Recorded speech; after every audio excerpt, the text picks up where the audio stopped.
Mr. Vice President, Mr. Speaker, honorable members of the Congress, dear friends, I am most grateful for your invitation to address this joint session of Congress in the land of the free at the home of the brave.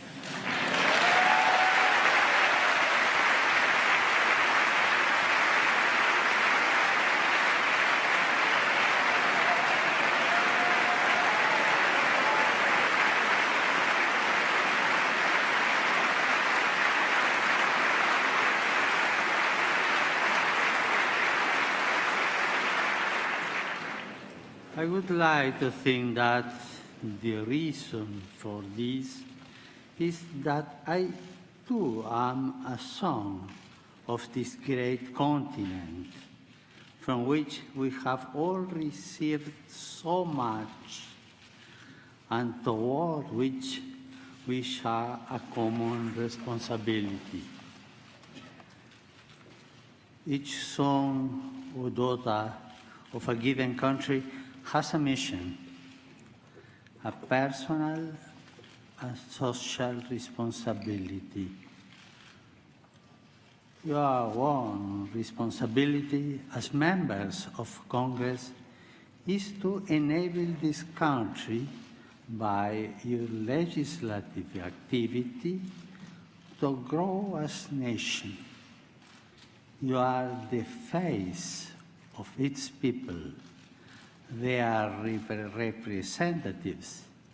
You are called to defend and preserve the dignity of your fellow citizens in the tireless and demanding pursuit of the common good. For this is the chief aim of all politics. A political society endures when it seeks as a vocation to satisfy common needs by stimulating the growth of all its members, especially those in situations of greater vulnerability or risk. Legislative activity is always based on the care of the people. To this, you have been invited, called, and convened by those who elect you. Yours is a work which makes me reflect in two ways on the figure of Moses. On the one hand, the patriarch and lawgiver of the people of Israel symbolizes the need of people to keep alive their sense of unity by means of just legislation. On the other, the figure of Moses leads us directly to God and thus to the transcendent dignity of the human being.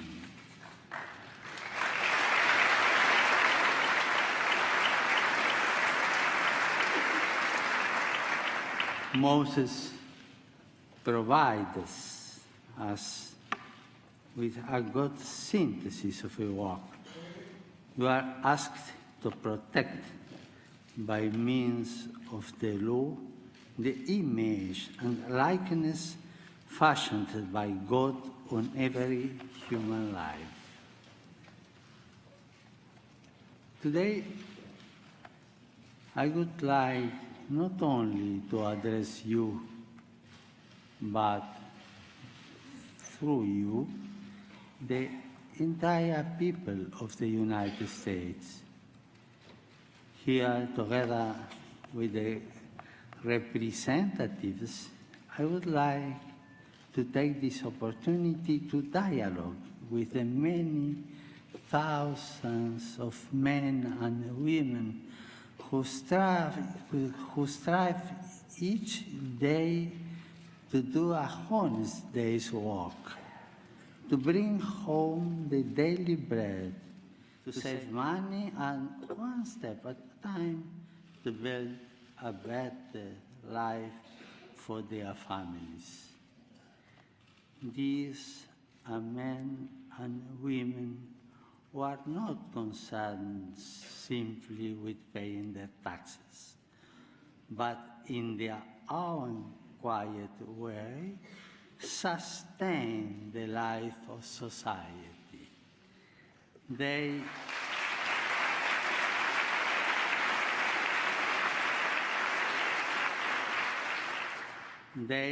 generate solidarity by their actions, and they create organizations which offer a helping hand to those most in need. I would also like to enter into dialogue with the many elderly persons who are a storehouse of wisdom forged by experience and who seek in many ways, especially through voluntary work, to share their stories and their insights. I know that many of them are retired, but still active. They keep working to build up this land. I also want to dialogue with all those young people who are working to realize their great and noble aspirations, who are not led astray by facile proposals, and who face difficult situations, often as a result of immaturity on the part of many adults. I wish to dialogue with all of you, and I would like to do so through the historical memory of your people. My visit takes place at a time when men and women of goodwill are marking the anniversaries of several great Americans. The complexities of history and the reality of human weakness notwithstanding, these men and women, for all their many differences and limitations, were able, by hard work and self-sacrifice, some at the cost of their lives, to build a better future. They shaped fundamental values which endure forever in the spirit of the American people. A people with this spirit can live through many crises, tensions, and conflicts, while always finding the resources to move forward and to do so with dignity. These men and women offer us a way of seeing and interpreting reality. In honoring their memory, we are inspired even amid conflicts and in the here and now of each day to draw upon our deepest cultural reserve. I would like to mention 4 of these Americans: Abraham Lincoln, Martin Luther King, Dorothy Day, and Thomas Merton.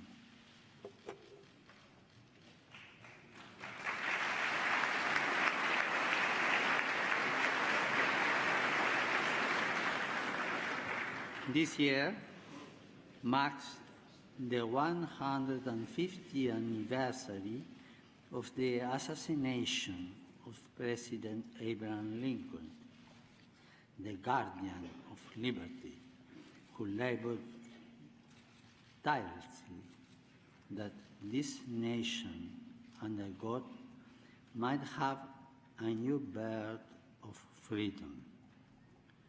Building a future of freedom requires love of the common good and cooperation in a spirit of subsidiarity and solidarity. All of us are quite aware of and deeply worried by the disturbing social and political situation of the world today. Our world is increasingly a place of violent conflict, hatred, and brutal atrocities, committed even in the name of God and of religion. We know that no religion is immune from forms of individual delusion or ideological extremism. This means that we must be especially attentive to every type of fundamentalism, whether religious or of any other kind. A delicate balance is required to combat violence perpetrated in the name of a religion, an ideology, or an economic system, while also safeguarding religious freedom, intellectual freedom, and individual freedoms.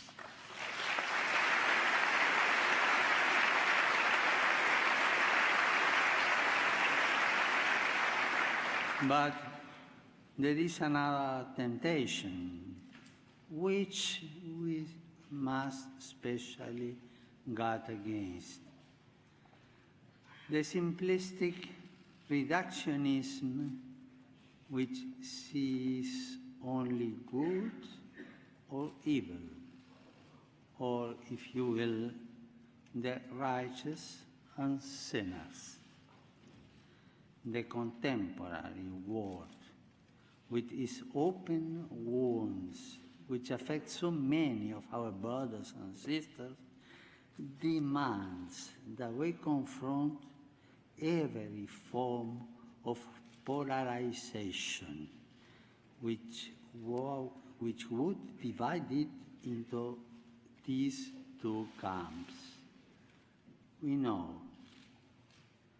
that in the attempt to be feed of enemy without, we can be tempted to feed the enemy within, to imitate the hatred and violence of tyrants and murderers is the best way to take their place. That is something which you, as people, reject.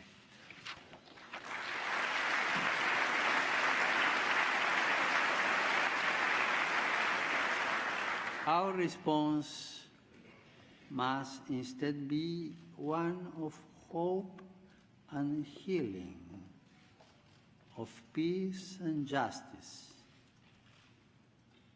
We are asked to summon the courage and the intelligence to resolve today's many geopolitical and economic crises, even in the developed world, the effects of unjust structures and actions are all too apparent.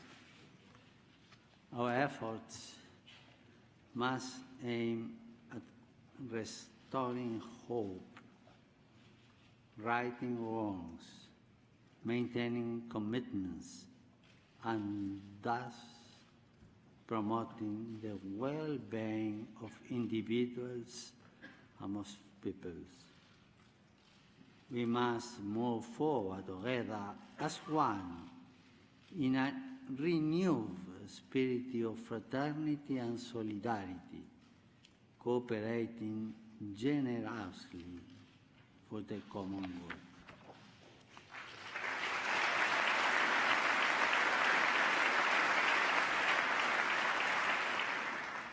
The challenges facing us today call for a renewal of that spirit of cooperation which has accomplished so much good throughout the history of the United States. The complexity, the gravity, and the urgency of these challenges demand that we pool our resources and talents and resolve to support one another with respect for our differences and our convictions of conscience.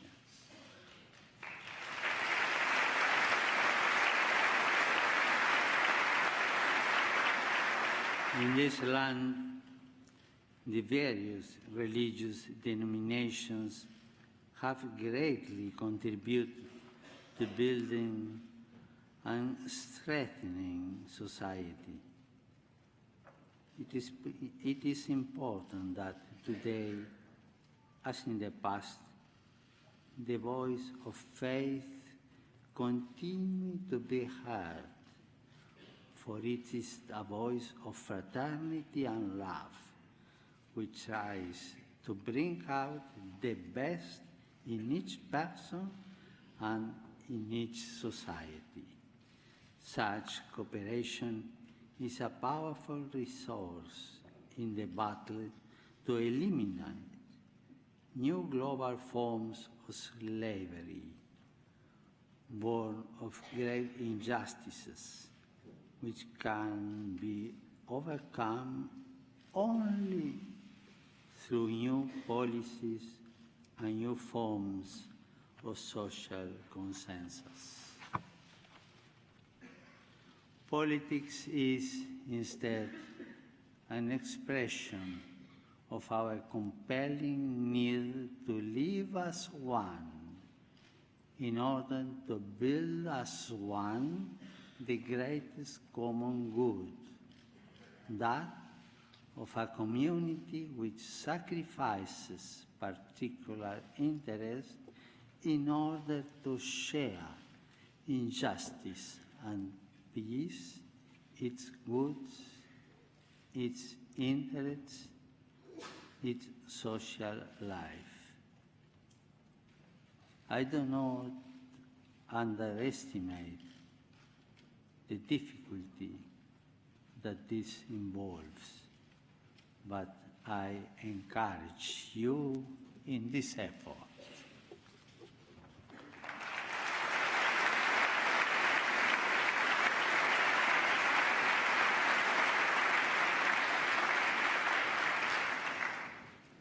Here too, I think of the march which Martin Luther King led from Selma to Montgomery 50 years ago as part of the campaign to fulfill his dream of full civil and political rights for African Americans.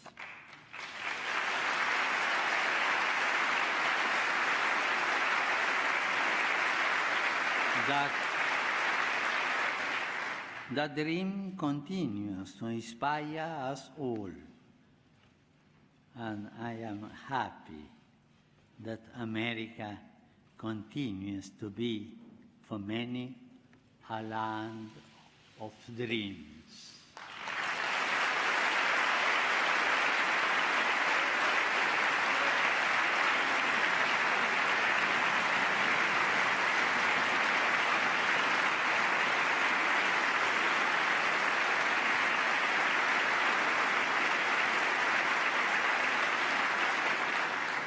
Dreams which lead to action, to participation, to commitment. Dreams which awaken what is deepest and truest in the life of the people.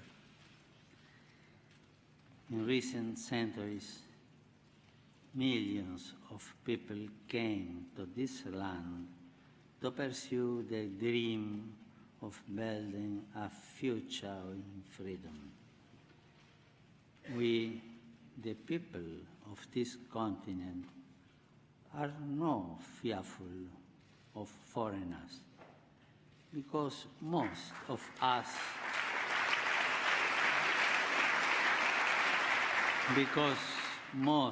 us were once foreigners.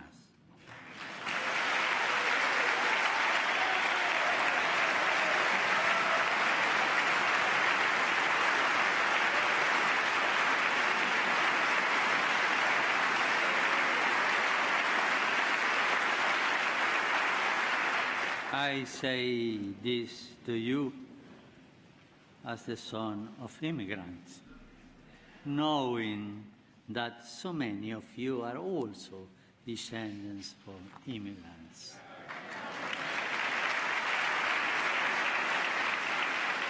Tragically, the rights of those who were here long before us were not always respected. For those peoples and their nations, from the heart of American democracy, I wish to reaffirm my highest esteem and appreciation.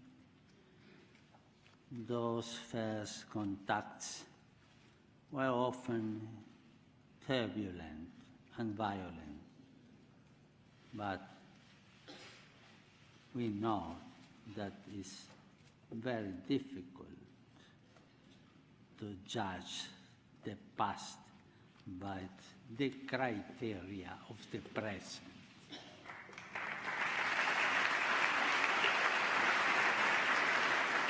Nonetheless, when the stranger in our midst appeals to us, we must not repeat the sins and the errors of the past.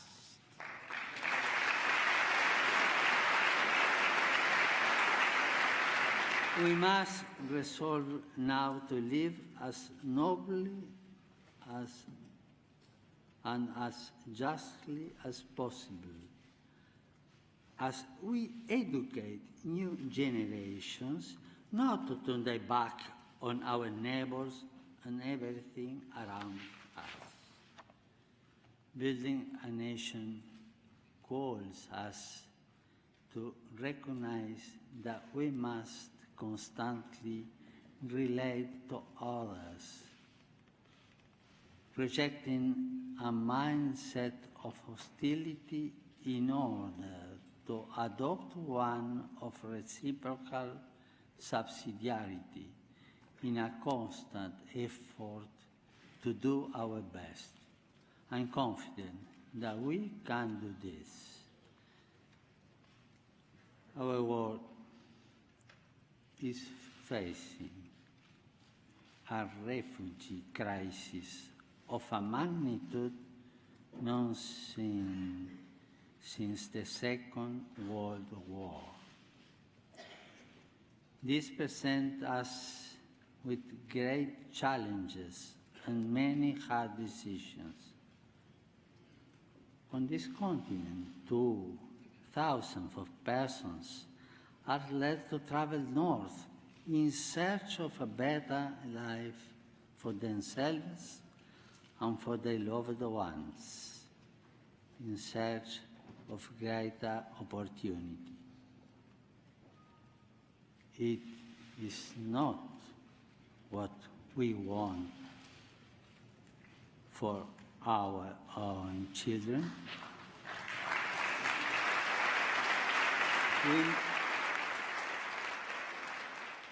We must not be taken aback by the numbers, but rather view them as persons, seeing their faces and listening to their stories, trying to respond as best we can to their situation, to respond in a way which is always human, just, and fraternal. We need to avoid a common temptation now awaits to discard whatever proves troublesome. Let us remember the golden rule. Do unto others as you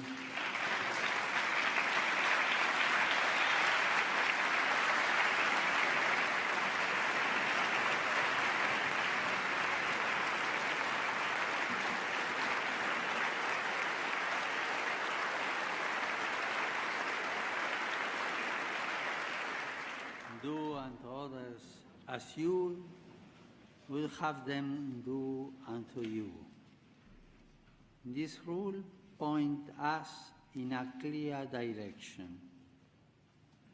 Let us treat others with the same passion and compassion with which we want to be treated.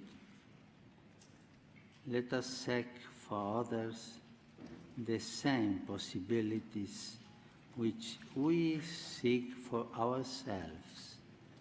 Let us help others to grow as we would like to be helped ourselves. In a word, if we want security, let us give security. If we want life, let us give life. If we want opportunities, let us provide these opportunities. The yardstick we use for others will be the yardstick which time uses for us.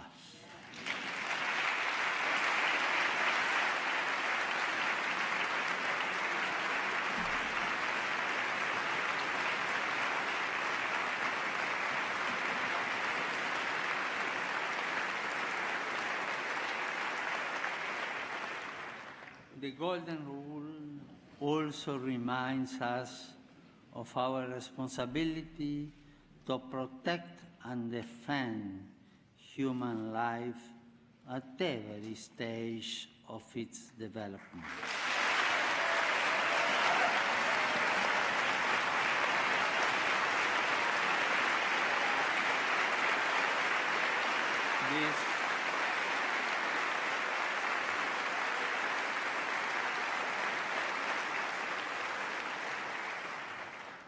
This conviction has led me from the beginning of my ministry to advocate at different levels the global abolition of the death penalty.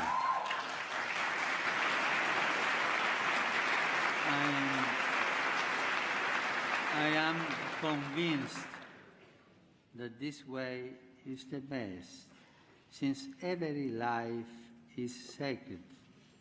Every human person is endowed with unalienable dignity, and society can only benefit from the rehabilitation of those convicted of crimes.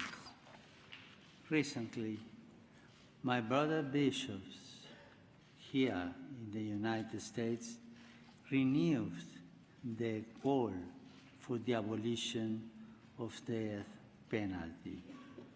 Not only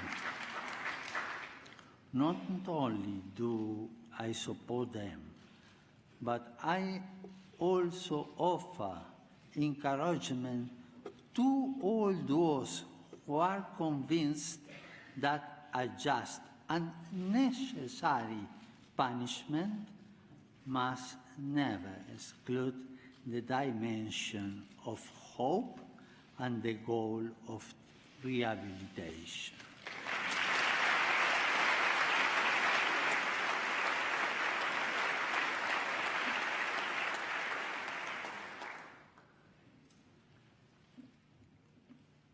In these times, when social concerns are so important,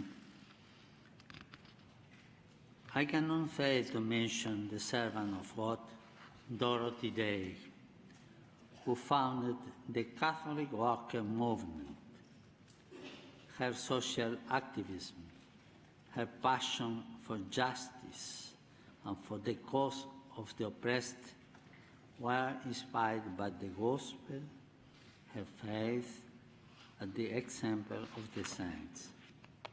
How much progress has been made in this area in so many parts of the world? How much has been done in these first years of the third millennium to raise people out of extreme poverty? I know that you share my conviction that much more still needs to be done, and in times of crisis and economic hardship, a spirit of global solidarity must not be lost. At the same time, I would encourage you to keep in mind all those people around us who are trapped in a cycle of poverty. They too need to be given hope.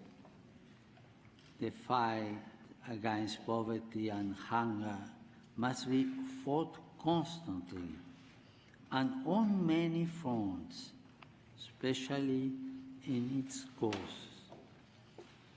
I know that many Americans today, as in the past, are working to deal with this problem.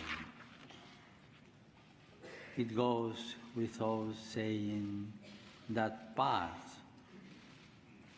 of this great effort is the creation and distribution of wealth.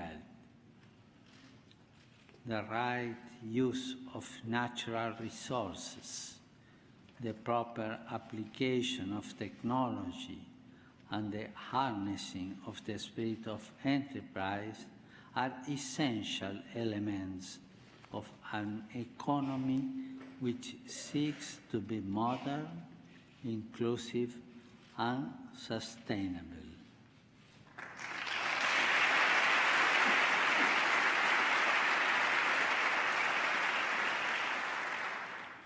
Business is a noble vocation directed to producing wealth and improving the world.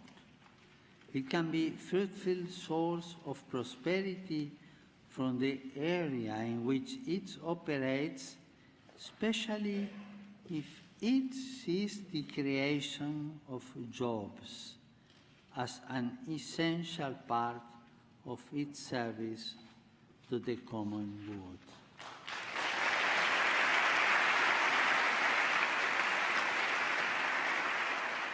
This common good also includes the earth, a central theme of the encyclical, which I recently wrote in order to enter into the dialogue with all people about our common home.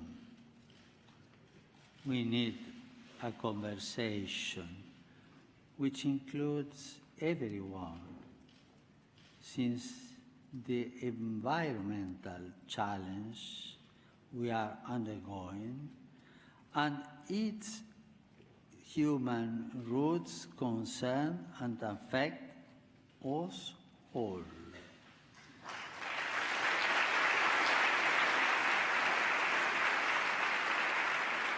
In Laudato Si, I call for a courageous and responsible effort to redirect our steps and to avert the most serious effects of the environmental deterioration caused by human activity.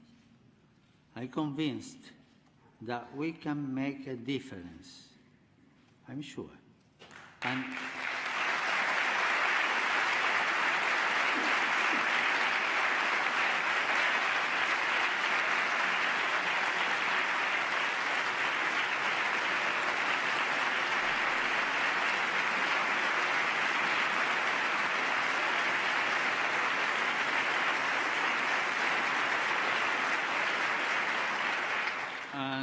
I have no doubt that the United States and this Congress have an important role to play. Now is the time for courageous action and strategies aimed at implementing a culture of care and an integrated approach to combating poverty, restoring dignity to the excluded, and at the same time, protecting nature.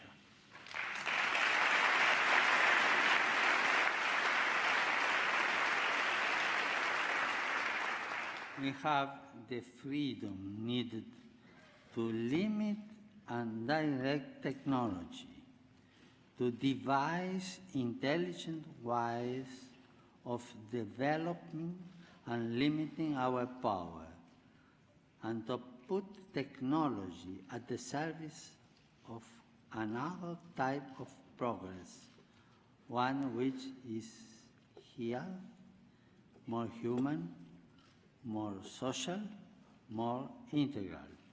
In this regard, I am confident that America's outstanding academic and research institutions can make a vital contribution in the years ahead.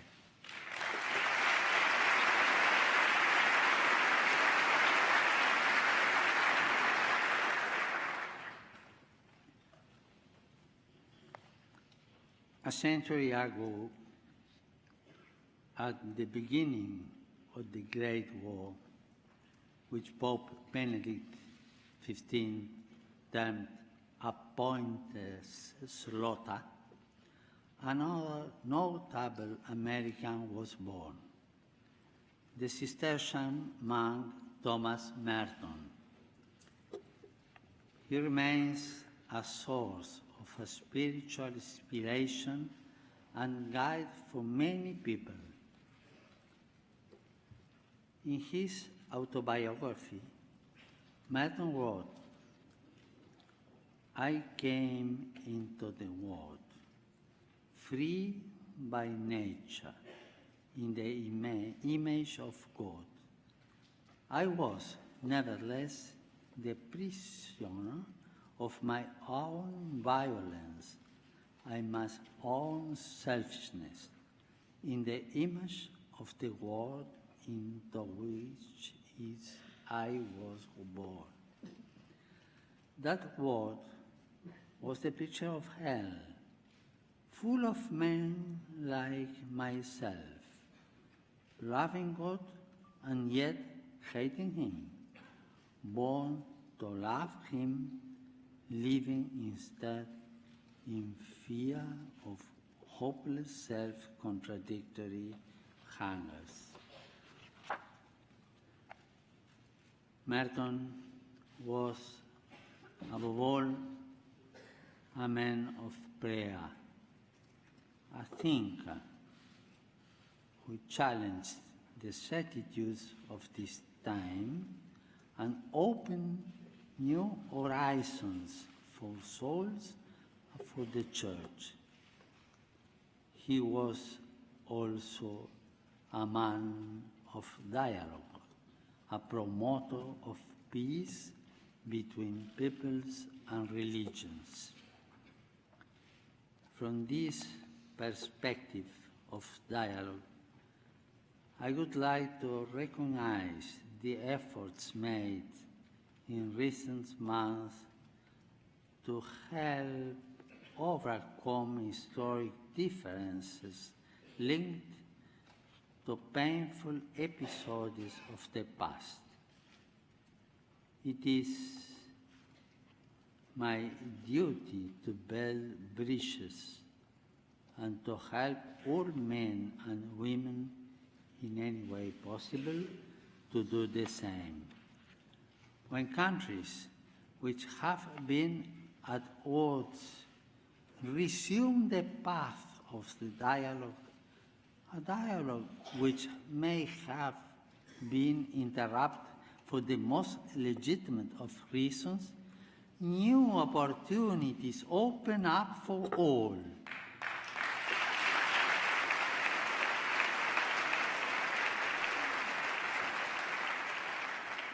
This that required and requires courage and daring, which is not the same as irresponsibility.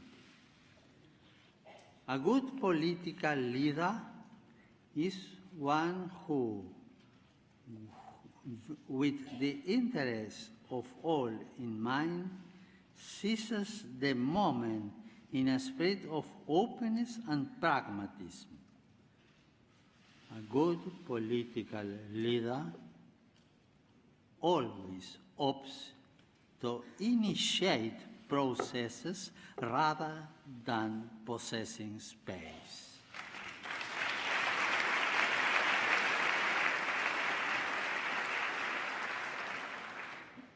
Being at the service of dialogue and peace also means being truly determined to minimize and in the long term to end the many armed conflicts throughout our world.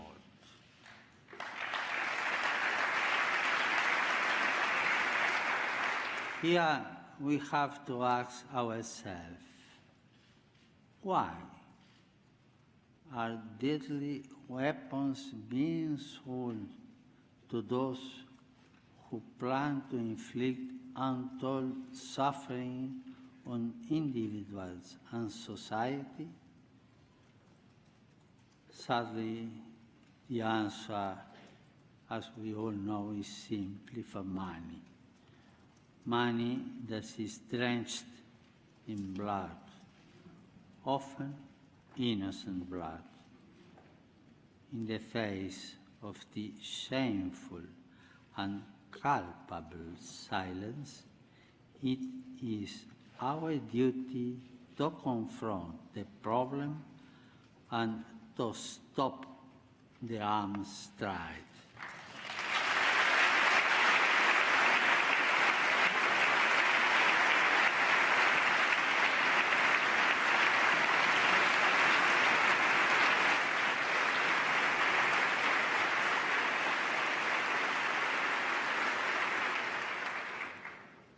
Three sons and one daughter of this land, 4 individuals of 4 dreams.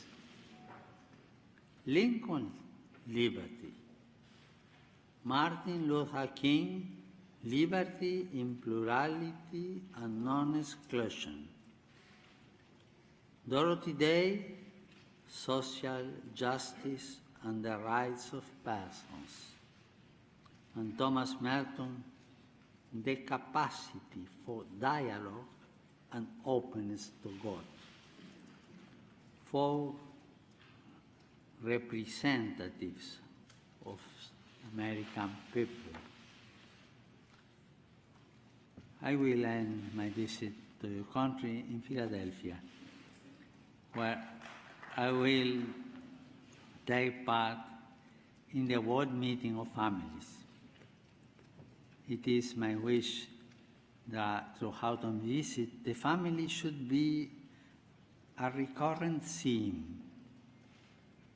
How essential the family has been to the building of this country.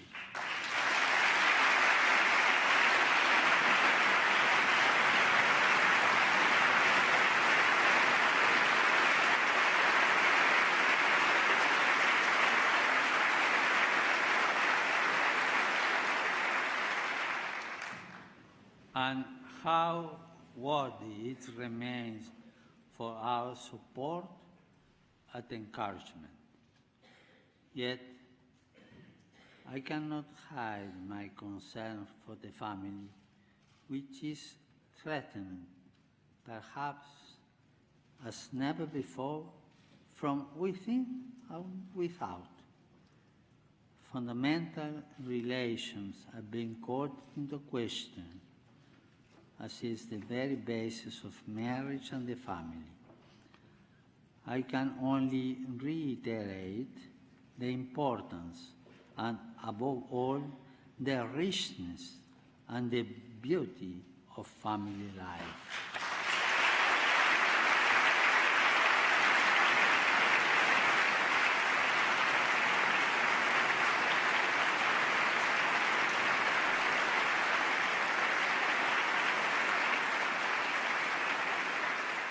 In particular, I would like to call attention to those family members who are the most vulnerable, the young. For many of them, a future filled with countless possibilities beckons. Yet so many others seem disoriented and aimless, trapped in a hopeless maze of violence, abuse, and despair. Their problems are our problems.